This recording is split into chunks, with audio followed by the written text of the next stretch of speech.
اللہ جو ہمارا رب ہے کیا وہ رب الپاکستان ہے؟ نہیں. رب المسلمین ہے؟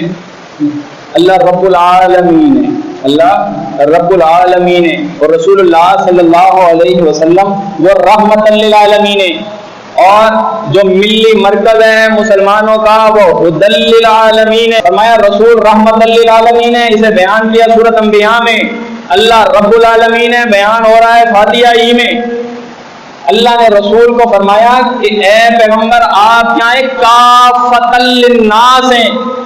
ساری انسانیت کے لیے آپ بھیجے گئے ہیں. ساری انسانیت کے لیے رسول بنائے گئے.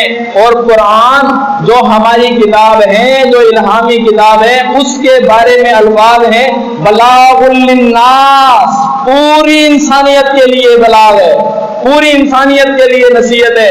بصائر للناس. پوری انسانیت کے لیے پیغام ہدایت ہے.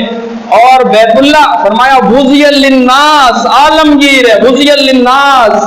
ہر ایک کے لیے مرکز ہدایت ملی مرکز. امت مسلمہ کے لیے فرمایا اخرجت للناس. ہم نے تمہیں پیدا کیا ہر ایک انسان کے لیے. تو یہ نظام جو عالمگیر ہے ہر انسان کے اوپر اسلام اور مسلم یہ کیسے کسی ایک علاقے میں ایک جگہ میں ایک وطن اور ایک خطے میں انہیں محدود کیا جا سکتا ہے؟ ہر جگہ پہ اناس جگہ جمع معرب باللام ہر شخص اس میں داخل. جمع معرب باللام ہر شخص اس میں داخل ہے. کیسے اس قوم کو اس کے ماننے والوں کو ایک خطے میں محدود کرو گے؟